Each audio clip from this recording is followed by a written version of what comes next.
नमस्कार साथियों, एक बार फिर से आप सभी का स्वागत है एग्जामपुर में। हम एग्जामपुर कलम से क्रांति, आप लोगों का बहुत बहुत स्वागत है। सभी लोग जुड़ जाइए, फिर हम लोग सेशन को शानदार तरीके से स्टार्ट करेंगे। आज बहुत ही इंपॉर्टेंट टॉपिक के ऊपर डिस्कस करने वाले हैं। जैसे कि केमिस्ट्री में आपने पढ़ा, केमिस्ट्री में आपने पहला चैप्टर ही पढ़ा होगा, जितने भी साथी हैं, एटॉमिक स्ट्रक्चर, परमाणु संरचना। आज हम लोग बहुत ही शानदार सवाल एटॉमिक स्ट्रक्चर का करेंगे। सारे लोग एक बार सेशन में जल्दी से जुड़ जाइए, फिर हम लोग सेशन को शानदार तरीके से स्टार्ट करेंगे। ओके, तो चलिए हम लोग स्टार्ट करते हैं आज का सेशन। उससे भी पहले आपका ये चल रहा है एग्जामपुर डबल धमाका वीक जो चल रहा है, दो धमाका ऑफर है आपके पास। सबसे पहला अगर आप देखें, सबसे पहला अगर एग्जामपुर के कोई भी कोर्स को परचेस करते हैं तो आपको सुपर 60 कोड का इस्तेमाल कीजिए और 60% का आपको डिस्काउंट मिलेगा। दूसरा, अगर आप बुक 30 का कोड का इस्तेमाल करेंगे तो आपको 30% का डिस्काउंट मिलेगा। कितने का? 30% का आपको डिस्काउंट मिलने वाला है। ओके, तीन सारे चीजों को आप समझ गए हैं बेहतरीन तरीके से। चलते हैं, आज का क्वेश्चन बहुत ही शानदार तरीके से होगा। सभी लोग आंसर बताते जाएंगे। बहुत ही शानदार सब सवाल है। सबसे पहला पूछा गया, इलेक्ट्रॉन के समतुल्य प्रतिद्रव्य कणों को क्या कहा जाता है? इलेक्ट्रॉन के जैसा ही है, समतुल्य मतलब वजन भी उतना है, लेकिन एंटी पार्टिकल ऑफ इलेक्ट्रॉन किसे कहा जाता है? तो एंटी पार्टिकल ऑफ इलेक्ट्रॉन जो है, एंटी पार्टिकल ऑफ इलेक्ट्रॉन जो है, हम लोग किसको कहते हैं? प्रोटॉन को कहते हैं। क्या किसे कहते हैं? प्रोटॉन को। इलेक्ट्रॉन और प्रोटॉन, देखिएगा, इलेक्ट्रॉन इलेक्ट्रॉन और प्रोटॉन, इलेक्ट्रॉन और प्रोटॉन, जब इलेक्ट्रॉन में पॉजिटिव चार्ज होता है, सॉरी इसको हम लोग पॉजिट्रॉन कहते हैं। एक minute, anti particle of electron जो होगा वो होगा पॉजिट्रॉन। क्या होगा आपका? पॉजिट्रॉन। आपका जो करेक्ट आंसर होगा वो होगा D is the right answer, positron. जब इलेक्ट्रॉन के ऊपर पॉजिटिव चार्ज हो जाता है तब उसको हम लोग पॉजिट्रॉन कहते हैं। इलेक्ट्रॉन का चार्ज आपको पता है, इलेक्ट्रॉन का जो चार्ज है -1.6 10 पर पावर -19 कूलम, 10 पर पावर -19 कूलम, ये आपका चार्ज है। किसका? इलेक्ट्रॉन का आपका चार्ज है। ओके, चलते हैं हम लोग अगले क्वेश्चन में। नेक्स्ट क्वेश्चन हम लोग क्या है, अगला क्वेश्चन जो है इसको हम लोग देखते हैं। अगला क्वेश्चन है, ओजोन का आणविक द्रव्यमान क्या होगा? ओजोन का आणविक द्रव्यमान जल्दी से बताइए। ओजोन का आणविक द्रव्यमान क्या होगा? ओजोन, ओजोन मतलब O3। O3 में ऑक्सीजन का 3 परमाणु, एक ऑक्सीजन का द्रव्यमान होता है 16 गुना 3 करेंगे 48 यूनिफाइड मास होगा, 48 U होगा। यहाँ पे जो आपका करेक्ट आंसर होगा, C is the right answer, 48 unified mass होगा ओजोन का। नेक्स्ट क्वेश्चन हम लोग चलते हैं। अगला सवाल क्या है? अगला क्वेश्चन हम लोगों का क्या है, जरा ये ध्यान से देखते हैं। अगला क्वेश्चन, NaCl की इकाई द्रव्यमान का सूत्र क्या होगा? सोडियम क्लोराइड का द्रव्यमान क्या होगा? सोडियम क्लोराइड का द्रव्यमान क्या होगा? तो सोडियम क्लोराइड का जो द्रव्यमान होता है, सोडियम का जो एटॉमिक मास है वो 23 है सर। क्लोरीन का 17.5 है, तो 17.5 और 23 अगर हम जोड़ेंगे तो हमारा क्या आएगा? 30, 40। अब जल्दी से बताइए, क्लोरीन का जो होगा, सॉरी क्लोरीन का क्या होगा सर? एक मिनट, जस्ट 1 मिनट दिया। यहाँ पे अगर बात करें हम सोडियम का तो 23 होगा सर। क्लोरीन का जो आपका होगा 35.5 होगा, 35.5 होगा। अब जब देखेंगे आप तो 58.5 यूनिफाइड मास होगा। यहाँ पे जो आपका करेक्ट आंसर होगा 58.5 यूनिट। क्लोरीन का परमाणु संख्या होता है 17, परमाणु संख्या, एटॉमिक नंबर होता है आपका 17। एटॉमिक नंबर क्या होता है आपका? 17 होता है। नेक्स्ट क्वेश्चन में हम चलते हैं। अगला सवाल आपका क्या है? एक इलेक्ट्रॉन का ऋण आवेश होता है। इलेक्ट्रॉन पर ऋण आवेश पहले ही लिख दिया है। ऋण आवेश अगर पहले लिख दिया है तो आप इस क्वेश्चन का आंसर जल्दी से बताइए क्या होगा? 1.6022 गुना 10 पर पावर -19 कूलम, 1.6022 गुना 10 पर पावर -18 कूलम, या 1.6022 गुना 10 पर पावर -15 कूलम, या 1.6022 गुना 10 पर पावर -16 कूलम। क्या होगा? तो हमने आपको इलेक्ट्रॉन का चार्ज बताया हुआ है -1.6 गुना 10 पर पावर -19 कूलम, 10 पर पावर -19 कूलम। यहाँ पे माइनस दिया हुआ है, 19 कूलम वाला आपका ऑप्शन यही है। तो एक करेक्ट आंसर होगा, ए इज द राइट आंसर। ऋण आपका पहले ही लगा हुआ है तो यहाँ ऋण लगाने की कोई जरूरत नहीं है। अगर ऋण नहीं लगा रहता तब लगाना जरूरी है, क्योंकि इलेक्ट्रॉन पर जो चार्ज होता है वो माइनस में होता है। कैसे होता है? माइनस में चार्ज होता है। नेक्स्ट क्वेश्चन हम लोग देखते हैं। निम्नलिखित में से किस कणों में सकारात्मक आवेश होता है, पॉजिटिव चार्ज होता है? किसमें पॉजिटिव? पूरे बेसिक से मैंने क्वेश्चन लिया है, मतलब एटॉमिक स्ट्रक्चर का जो एकदम बच्चा वाला क्वेश्चन मिलता है वहां से लेके हम पूरे क्वेश्चन को आज कराने वाले हैं।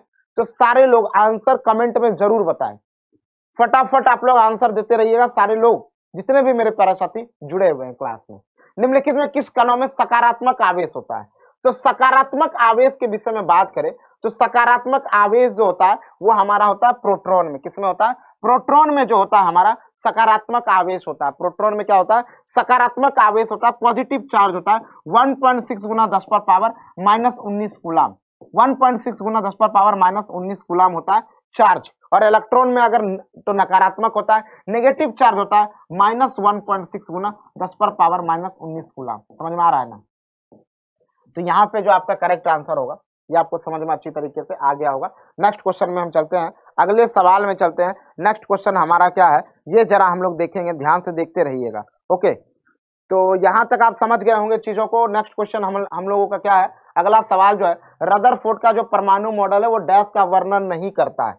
रदरफोर्ड का जो एटॉमिक मॉडल है वो क्या चीज है जो नहीं दिखाता है? नाभिक की उपस्थिति, परमाणु का आवेश, परमाणु के स्थायित्व के बारे में, या इलेक्ट्रॉन की उपस्थिति के बारे में? जल्दी से बताइए। रदरफोर्ड का परमाणु मॉडल है जो डैश का वर्णन नहीं करता है। तो रदरफोर्ड ने, अभी देखिएगा, रदरफोर्ड ने नाभिक का खोज किया था जिसमें आपका प्रोटॉन प्लस न्यूट्रॉन है, प्रोटॉन और न्यूट्रॉन है। तो नाभिक के बारे में 1911 में तो बताया ही था। नाभिक, परमाणु के आवेश के बारे में भी, परमाणु के स्थायित्व के बारे में, या इलेक्ट्रॉन की उपस्थिति के बारे में। तो रदरफोर्ड के परमाणु मंडल में डैश का वर्णन नहीं है। तो रदरफोर्ड ने परमाणु किसका वर्णन नहीं है? तो परमाणु के स्थायित्व का वर्णन नहीं किया गया है। रदरफोर्ड ने बताया था कि इलेक्ट्रॉन, परमाणु जो है अस्थायी रूप से नहीं है, इसमें रोटेट करते रहता है इलेक्ट्रॉन, और नाभिक में जाके पूरा क्या होता है, विस्फोट हो जाता है, पूरा समाप्त हो जाता है। तो रदरफोर्ड के एटॉमिक मॉडल का ये एक दोष भी था। तो आपका करेक्ट आंसर होगा C is the right answer. Electron की उपस्थिति तो था ही था, परमाणु पर चार्ज तो था ही था, उसके बाद नाभिक की उपस्थिति भी था रदरफोर्ड के एटॉमिक मॉडल में। ओके, नेक्स्ट क्वेश्चन आपका क्या है, अगला क्वेश्चन आप देखते हैं। अगले क्वेश्चन की यही था रदरफोर्ड के मॉडल का दोष, जिसमें इन्होंने बताया था कि इलेक्ट्रॉन रोटेट करते हुए नाभिक में जाएगा और वो एक बार विस्फोट कर जाता है, इसमें अस्थायित्व तो नहीं है। लेकिन आपको पता है ऊर्जा हमेशा क्या होता है, रूपांतरित होता है, जो एनर्जी का जो है ट्रांसफर होते रहता है, ये बात बहुत अच्छे से आपको पता है। नेक्स्ट क्वेश्चन में हम लोग चलते हैं। अगला क्वेश्चन क्या है, किसी परमाणु के कक्षा में समायोजित किए जा सकने वाले इलेक्ट्रॉनों की अधिकतम संख्या किस सूत्र के द्वारा ज्ञात किया जा सकता है? तो जल्दी से बताइएगा कि नंबर ऑफ इलेक्ट्रॉन अगर निकालना है किसी भी सेल में तो कौन सा फॉर्मूला का इस्तेमाल करेंगे? यहाँ पे दो फॉर्मूला है सर, सेल और सब सेल का, दोनों का अलग अलग होता है। सेल के लिए हम लोग इस्तेमाल करते हैं 2n² का, और सब सेल के लिए 4n-2 का, 4n-2 का, 4n-2 का। तो हमें सेल के लिए पूछा गया, कक्षा के लिए पूछा गया, तो कक्षा के लिए हमारा करेक्ट आंसर होगा 2n²। n क्या है आप समझिएगा, हमारे पास जो एलिमेंट तत्वों की संख्या है वो 118 तत्व है। तत्वों की संख्या हमारे पास 118 है। 118 तत्व को जरा ध्यान से समझिएगा, 118 तत्वों के आधार पर अगर हम सेल बनाए तो अभी तक ज्यादा से ज्यादा जो कक्षा बन सकती है वो हमारे पास 7 कक्षाएं बनती है, अधिकतम कक्षा। कक्षा को किस नाम से रिप्रेजेंट करते हैं? KLMNOPQ, इस नाम से हम परमाणु की कक्षा को रिप्रेजेंट करते हैं। और कक्षा K में अधिकतम इलेक्ट्रॉन, यह कक्षा पहला होता है। कक्षा L जो है दूसरे नंबर का सेल है, M जो है ये तीसरे नंबर का सेल है, N जो है ये चौथे नंबर का सेल है।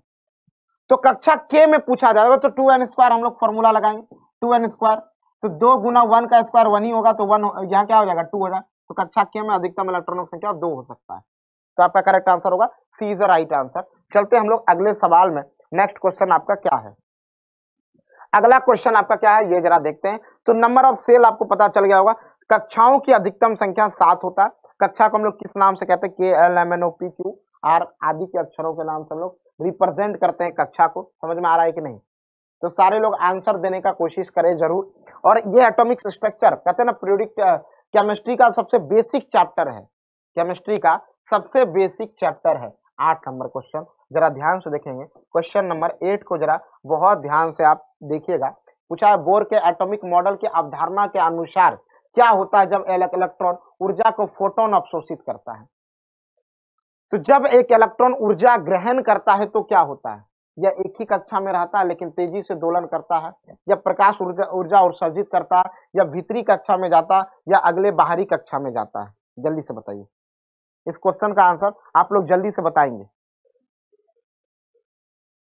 हमने क्या बोला है क्या होता है जरा देखिएगा, हमने आपको कक्षा के बारे में बताया था। कक्षा को हम लोग एनर्जी लेवल भी कहते हैं। इस क्वेश्चन को बहुत ध्यान से समझिएगा। कक्षा को हम लोग ऊर्जा स्तर कहते हैं, एनर्जी लेवल। ये आपके एनर्जी को दिखाता है। अगर कोई लड़का 4 नंबर वाली कक्षा में दौड़ रहा है, इसका एनर्जी ज्यादा है। इसका एनर्जी क्या है सर? ज्यादा है। एक बात और ध्यान से समझिएगा, हमने बोला था अगर कोई इलेक्ट्रॉन यहां से यहां जाएगा तो ऊर्जा क्या करेगा? ग्रहण करेगा। और यहां से यहां जाएगा तो ऊर्जा ग्रहण करेगा, यहां से यहां जाएगा ऊर्जा।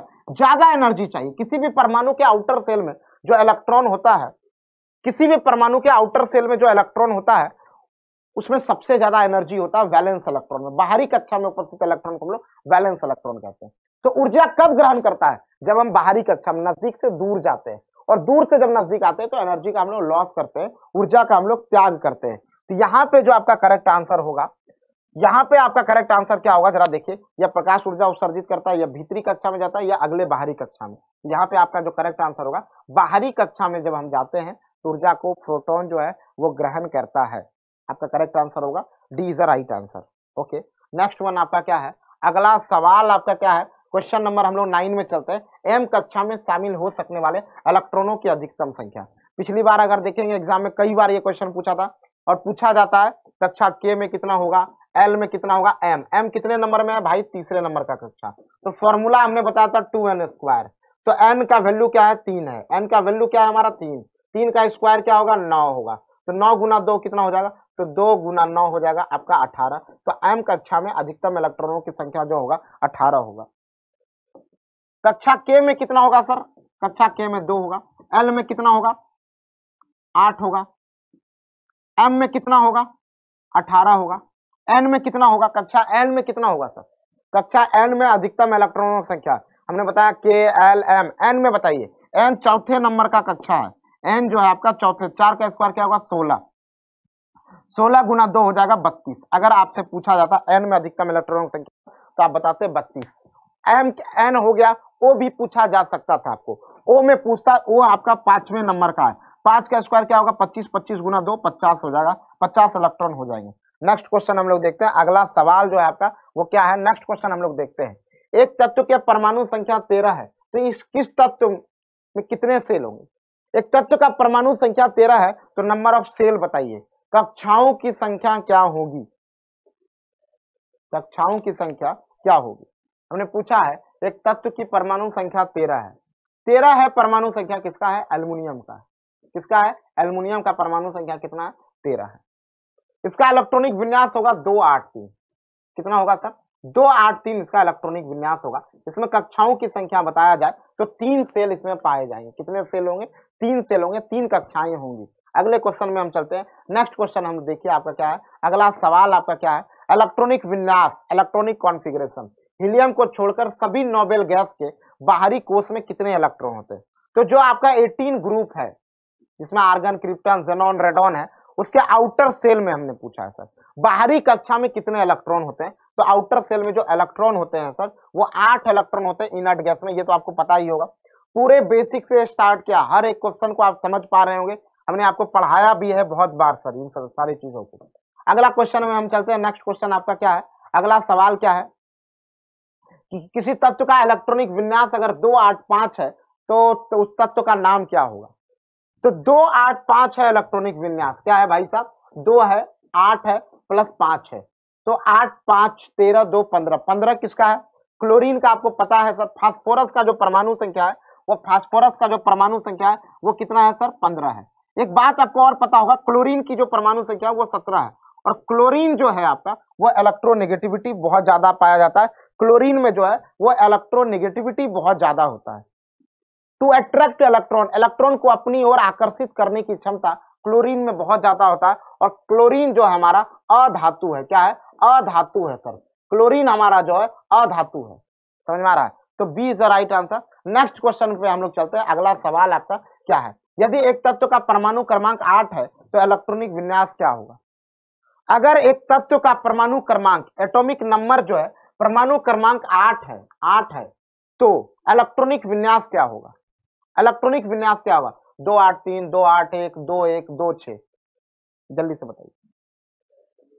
यदि एक तत्व का परमाणु क्रमांक 8 है तो इलेक्ट्रॉनिक विन्यास क्या होगा? इलेक्ट्रॉनिक विन्यास क्या होगा? इस क्वेश्चन का आंसर जरा फास्ट बताएंगे सर।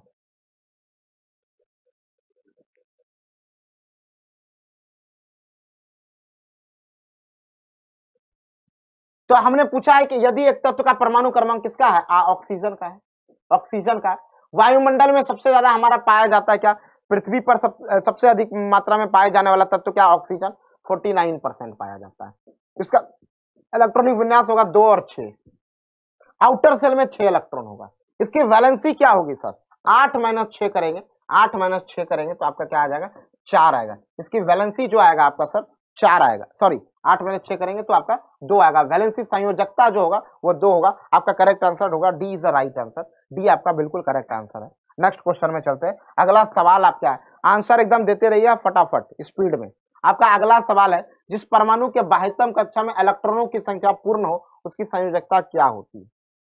पूछा गया है कि किसी भी परमाणु के आउटर सेल में इलेक्ट्रॉनों की संख्या फुल हो, मतलब अब देखिए किसी भी परमाणु के आउटर सेल में अगर इलेक्ट्रॉनों की संख्या 1 2 3 4 होगी उसकी संयोजकता होता है 1 2 3 4। ये बात याद रखिएगा, किसी भी परमाणु के आउटर सेल में इलेक्ट्रॉनों की संख्या 1 2 3 4 होगा उसकी संयोजकता भी होती है 1 2 3 4।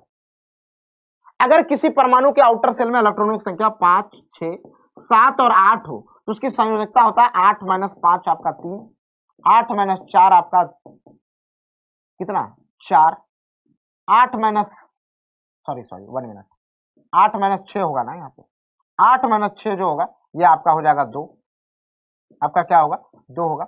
8 - 7 आपका 1 होगा और 8 - 8 जो हम करेंगे तो आपका क्या आएगा 0 आएगा। तो यहाँ पे एक चीज ध्यान में रखना है, एक बात बहुत अच्छे से आपको ध्यान में रखना है, यहाँ पे जो होगा 0 होगा उसकी वैलेंसी जो होगा हमारा 0 होगा। अगर आउटर सेल में इलेक्ट्रॉनों की संख्या 8 होगा उसकी वैलेंसी हमारा क्या होगा 0 होगा। नेक्स्ट क्वेश्चन में हम चलते हैं। अगला सवाल हमारा क्या है, वैलेंसी समझ में आता है आपको। किसी भी आउटर सेल में अगर जो इलेक्ट्रॉन होता है, किसी भी परमाणु के आउटर सेल में जो इलेक्ट्रॉन होता है, आउटर सेल में अगर किसी का मान लो अगर हम निकाल रहे हैं सर कैल्शियम का, पहले कक्षा में 2 इलेक्ट्रॉन, पहले कक्षा में कितना इलेक्ट्रॉन 2 इलेक्ट्रॉन है, दूसरे में आपका कितना है 8, फिर आपका क्या है 8, फिर आपका क्या है 2, तो आउटर सेल में आपका कितना हो गया 20 हो गया। आउटर सेल में जो इलेक्ट्रॉन है इसको हम लोग बोलते हैं वैलेंस इलेक्ट्रॉन। नॉर्मली मेटल में देखा गया, धातु में देखा गया कि आउटर सेल में 1 2 3 इलेक्ट्रॉन जनरली पाए जाते हैं, ये मैंने बताया। उसके वैलेंस इलेक्ट्रॉन जनरली 1 2, और वैलेंस इलेक्ट्रॉन के सपोर्ट से ही हम लोग वैलेंसी निकालते हैं। अगर किसी का वैलेंस इलेक्ट्रॉन 1 2 3 4 होगी तो उसकी वैलेंसी भी क्या होगी सर 1 2 3 4 होगी सर, ये आपको ध्यान में रखना है। ओके, नेक्स्ट क्वेश्चन हम लोग देखते हैं। अगला सवाल आपका क्या है, नेक्स्ट क्वेश्चन आप देखेंगे क्या है। अगले क्वेश्चन की तरफ हम लोग चलते हैं। किस तत्व में इलेक्ट्रॉन के बाह्यतम कोश में 2 इलेक्ट्रॉन होते हैं। अब यहाँ पे आपको बताना है कौन सा तत्व के आउटर सेल में 2 इलेक्ट्रॉन होगा।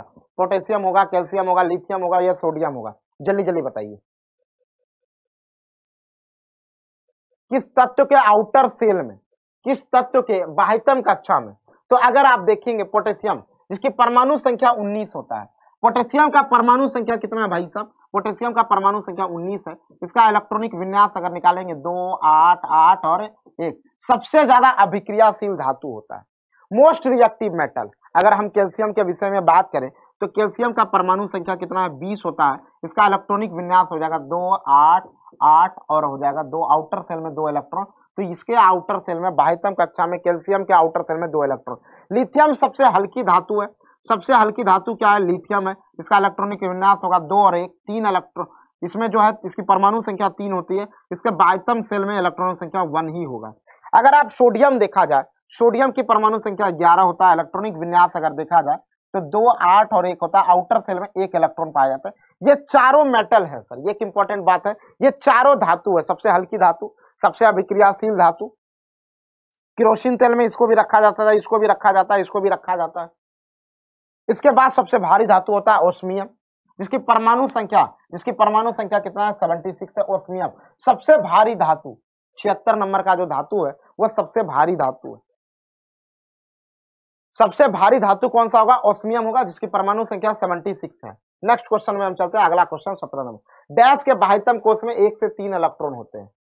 किसके आउटर सेल में, हमने बताया कि धातु जो होते हैं हाइड्रोजन और हीलियम को छोड़कर, हाइड्रोजन और हीलियम अपवाद है, ये क्या है अधातु है सर, अधातु है सर हाइड्रोजन और हीलियम।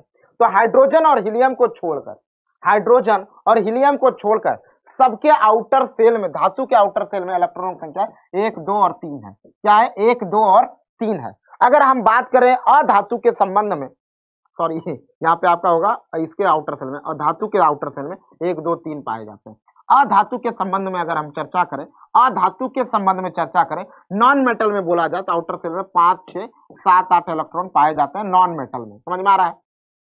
धातु में आपके 1, 2, 3 इलेक्ट्रॉन पाए जाएंगे। ओके, नेक्स्ट क्वेश्चन में चलते हैं। अगला सवाल आपका क्या है? नेक्स्ट क्वेश्चन आप जरा ध्यान से देखिएगा। यहाँ पे आप देखिए, हमने बताया कि 118 तत्व है। कई बार हमने बताया कि 118 तत्व है। नॉन मेटल की संख्या हमारे पास 20 है। नॉन मेटल की संख्या कितना है? नॉन मेटल की जो संख्या है वो 20 है नॉन मेटल, और मेटोलाइट की जो संख्या है वो 7 उपधातु है, और मेटल की संख्या 91 है। यह हाइड्रोजन हमारा मेटल नहीं है, हीलियम हमारा जो है मेटल नहीं है। मेटल स्टार्ट जो होता है वो लिथियम से होता है, इसीलिए हम लोग सबसे हल्की धातु कहते हैं किसको? लिथियम को जो हम लोग बोलते हैं वो सबसे हल्की धातु कहा जाता है। किसको? लिथियम को। ओके, और सबसे भारी धातु हमारा ओस्मियम है। एक तत्व का इलेक्ट्रॉनिक विन्यास 2, 8 और 7 है, तो इसकी संयोजकता क्या होगी? तो जिसके आउटर सेल में अगर 7 इलेक्ट्रॉन है तो 8 - 7 आपका 1 हो जाएगा। इसकी वैलेंसी जो है, संयोजकता जो है आपका 1 होगा। इसकी संयोजकता क्या है? आपका 1 होगा इसकी संयोजकता। समझ में आ रहा? इसकी संयोजकता आपका 1 होगा। यहां तक आपको कोई दिक्कत, कोई समस्या? इसके बाद और भी चीजों को हम लोग थोड़ा समझने का कोशिश करते हैं। क्या समझेंगे सर? जरा ध्यान से देखिए, क्या और समझना है। इसके आउटर सेल में 1 इलेक्ट्रॉन होंगे, 2, 8, 7 समझ में आ गया। इसकी संयोजकता 1 होगी। आगे हम चलते हैं। एक तत्व के नाभिक में 15 प्रोटॉन और 22 न्यूट्रॉन है, इसकी द्रव्यमान संख्या क्या होगी?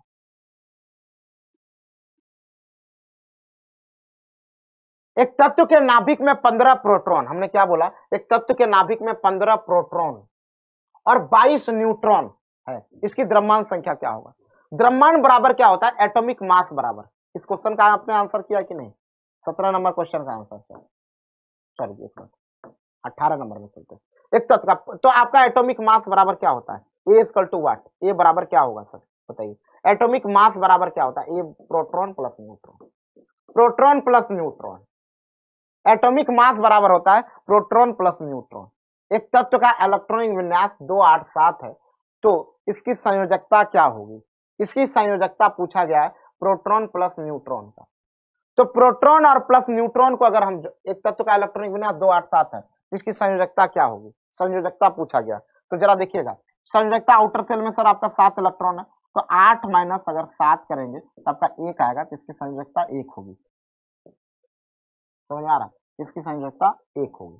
यहाँ पे करेक्ट आंसर आपका C is the right answer. Next question में हम चलते हैं। अगला सवाल क्या है? एक तत्व के नाभिक में ये पूछा गया था प्रोटॉन, तो एटॉमिक मास बराबर होता है प्रोटॉन प्लस न्यूट्रॉन। तो प्रोटॉन और न्यूट्रॉन को जरा ध्यान से देखिएगा। हमने क्या बोला है? प्रोटॉन और न्यूट्रॉन। तो प्रोटॉन हमारा 15 है, न्यूट्रॉन आपका 22 है। तो प्रोटॉन और न्यूट्रॉन को जब अगर जोड़ेंगे हम लोग, तो इसका आंसर हो जाएगा 37। कितना होगा? 37 एटॉमिक मास। समझ में आ रहा है कि नहीं? एक एक चीज को आराम से कीजिए। बहुत बेसिक चैप्टर है, हल्का भी लग रहा होगा क्वेश्चन, बहुत आसान सब क्वेश्चन है, लेकिन आगे और भी क्वेश्चन है जो आप सीखेंगे सर आगे जाके। तो परमाणु के नाभिक में रहता है न्यूट्रॉन और प्रोटॉन। किसी तत्व की परमाणु संख्या निश्चित किया जा सकता है एक अणु में इलेक्ट्रॉनों की संख्या पर, एक अणु में न्यूट्रॉनों की संख्या पर, तत्व की संयोजकता पर, एक अणु में प्रोटॉन की संख्या पर। हमने क्या क्वेश्चन पूछा है? किसी तत्व की परमाणु संख्या निश्चित किया जाता है। तो परमाणु संख्या जो निश्चित किया जाता है, P इक्वल टू, हमने बताया था P equal to Z। Z हमारा क्या है? परमाणु संख्या है सर। क्या है? परमाणु संख्या। परमाणु संख्या है ये हमारा प्रोटॉन। तो प्रोटॉन नंबर जो होता है परमाणु संख्या के बराबर होता है। तो एक अणु में प्रोटॉन की जो संख्या होती है वही हमारा परमाणु संख्या डिसाइड करता है। जैसे हाइड्रोजन में 1 प्रोटॉन है, परमाणु संख्या 1 है। कार्बन में 6 प्रोटॉन है, परमाणु संख्या 6 है। नाइट्रोजन की बात करें, परमाणु संख्या कितना है? नाइट्रोजन की अगर परमाणु संख्या के विषय में हम लोग चर्चा करें तो नाइट्रोजन की परमाणु संख्या कितना होता है? 7 होता है। तो प्रोटॉन संख्या भी 7 होगा। ऑक्सीजन की परमाणु संख्या 8 है, तो प्रोटॉन संख्या भी क्या होगा? 8 होगा। चलते हैं अगले सवाल में। सिर्फ आप ये चेक कीजिए कि आपका आंसर बन रहा है कि नहीं। पूछा है सीओ में द्रव्यमान के अनुसार कैल्शियम और ऑक्सीजन का अनुपात क्या होगा? कैल्शियम और ऑक्सीजन का अनुपात पूछा गया। कैल्शियम और ऑक्सीजन का अनुपात क्या होगा? तो कैल्शियम का द्रव्यमान 40 होता है, ऑक्सीजन का द्रव्यमान 16 होता है। अब अनुपात निकालिए आप 20, 8, एकदम आराम से 10:4 और हम करेंगे 5:2। 5:2 का रेशियो होगा, कैल्शियम और ऑक्सीजन का जो रेशियो होगा, B is the right answer. अगले सवाल में चलते हैं। नेक्स्ट क्वेश्चन आपका क्या है, 2 नंबर। अमोनियम क्लोराइड के एक अणु में कितने परमाणु होते हैं? अमोनियम क्लोराइड, अमोनियम क्लोराइड का पहले तो सूत्र पता होना चाहिए, NH4Cl। तो NH4Cl में कितने परमाणु होंगे? एक नाइट्रोजन का, 4 हाइड्रोजन का और 1 क्लोरीन का, तो टोटल 6 परमाणु होंगे। 4 1 5 1 6।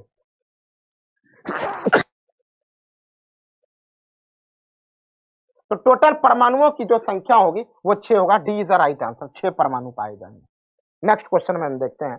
अगला सवाल आपका क्या है, निम्न में से किस यौगिक में सबसे अधिक परमाणु होते हैं? निम्नलिखित में से कौन से यौगिक में सबसे अधिक परमाणु होते हैं? निम्नलिखित में से किस यौगिक में सबसे अधिक परमाणु होते हैं? सबसे अधिक परमाणु के विषय में पूछा है, किस यौगिक में। अब ये ऑप्शन आपका यहाँ है कंपाउंड। अब जरा यौगिक परमाणुओं की संख्या देखिए। H2SO4 में देखें तो 2 हाइड्रोजन 1 सल्फर और 4 ऑक्सीजन। 2 हाइड्रोजन तो 2 1 3 4 7 होगा। अब इसमें आपको थोड़ा ज्यादा लग रहा है कैल्शियम हाइड्रोक्साइड, तो 4 1 5 ही होगा इसमें, तो इसमें आपका 7 होगा। H2SO4 सल्फ्यूरिक एसिड में जो है, इस 4 ऑप्शन में अगर देखा जाए तो सबसे ज्यादा जो नंबर ऑफ एटम है वो H2SO4 में होगा।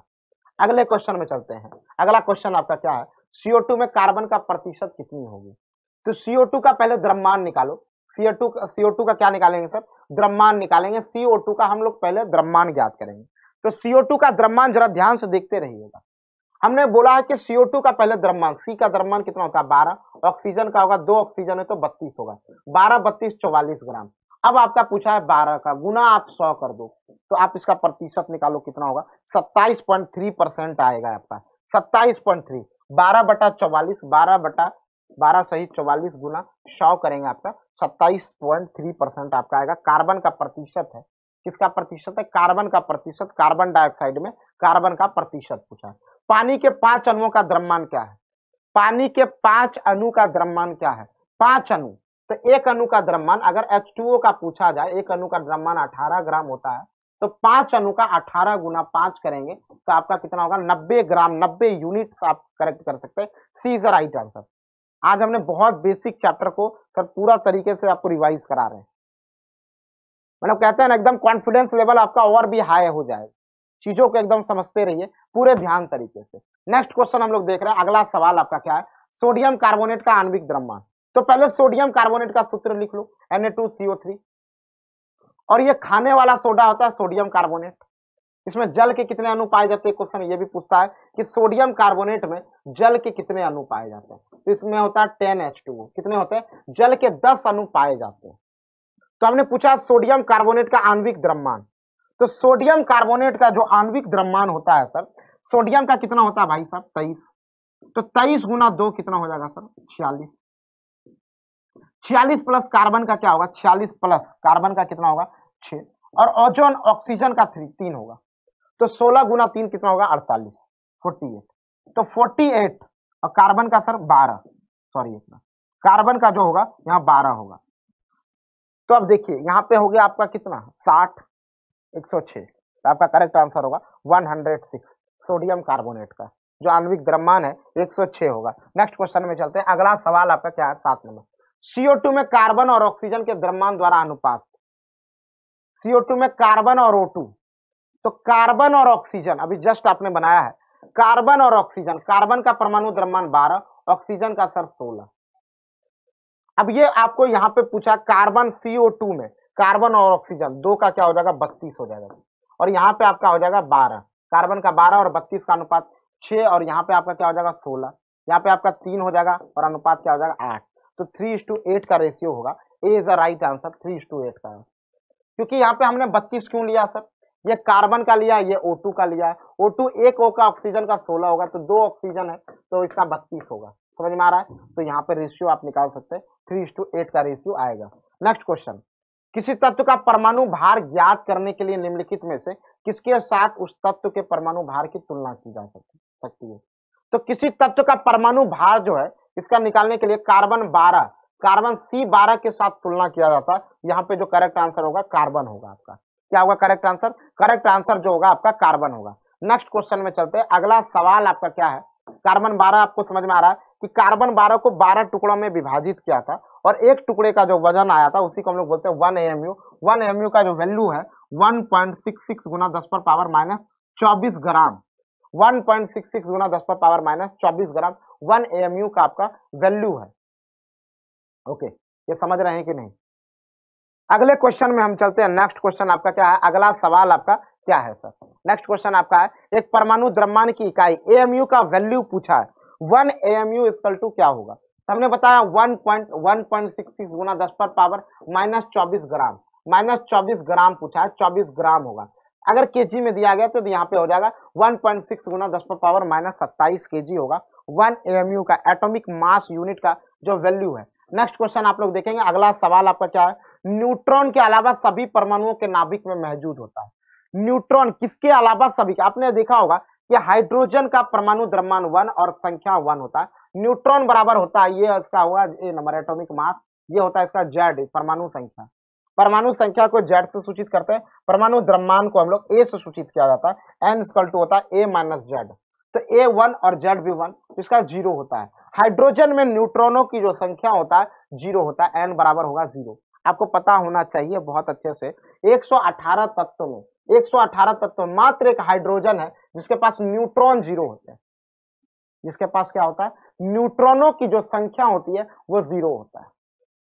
ओके, थोड़ा सा हम फास्ट चल रहे हैं, क्वेश्चन ज्यादातर हम सोच रहे हैं आज एक ही दिन में ये पूरा कंप्लीट करा दें। ठीक है, आज सैटरडे है और इसको पूरी तरह से हम सोच रहे हैं टेस्टवाले.com पर अगर किन्हीं को भी टेस्ट देना है, अपने टेस्ट को चेक करना है सर, तो कितनी तैयारी है आप, तो आप टेस्टवाले.com पर जा सकते हैं। यूपी कांस्टेबल की तैयारी, यूपी लेखापाल, टीचिंग। आज थोड़ा हम कम चिल्ला रहे हैं सर, तबीयत हमारा खराब है, थोड़ा आराम से हम बोल रहे हैं आपको, तो थोड़ा ध्यान से चीजों को देखते रहिएगा।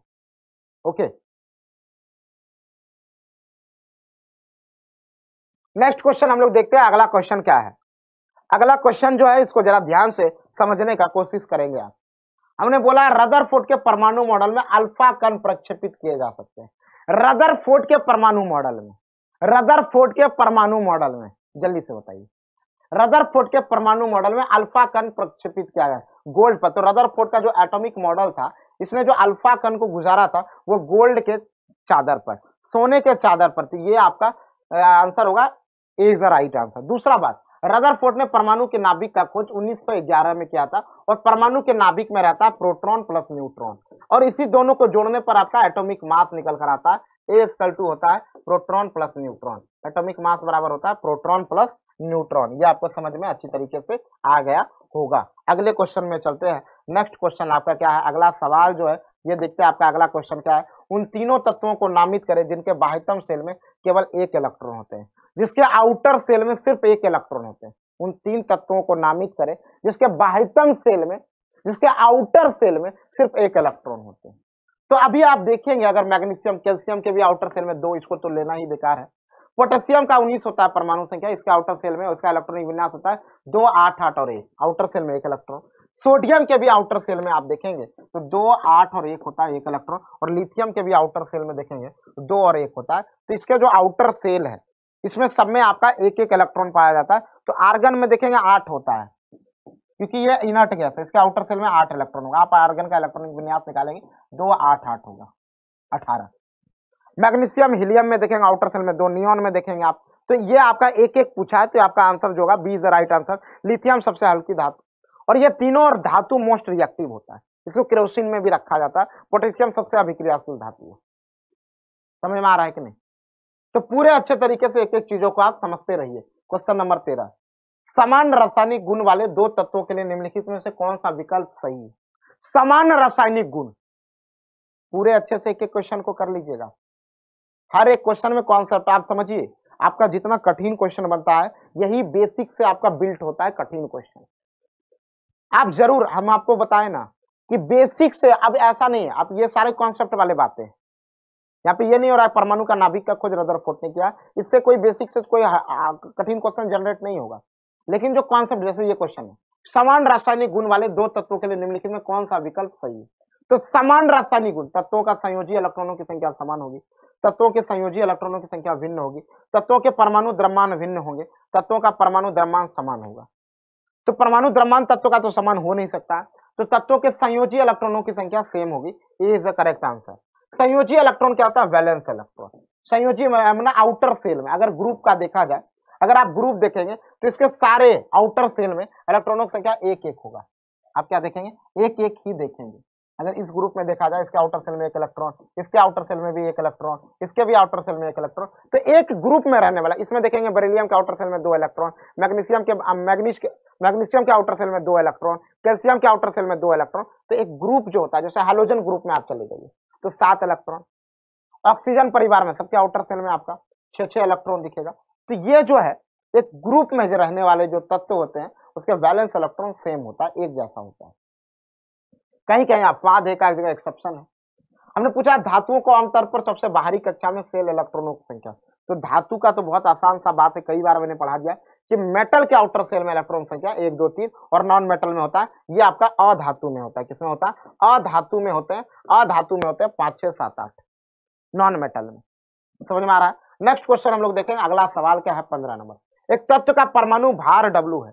एक तत्व का जो परमाणु भार है W है, परमाणु संख्या n है। इस परमाणु के केंद्र में प्रोटॉन की संख्या कितनी होगी? एक तत्व का परमाणु भार, हमने क्या पूछा है? एक तत्व का परमाणु भार W है, परमाणु संख्या n है, तो इस तत्व के परमाणु के केंद्र में प्रोटॉन की संख्या कितनी होगी? परमाणु के केंद्र में प्रोटॉन की संख्या P, प्रोटॉन की संख्या क्या होगी? प्रोटॉन संख्या बताइए, प्रोटॉन संख्या क्या होगी सर?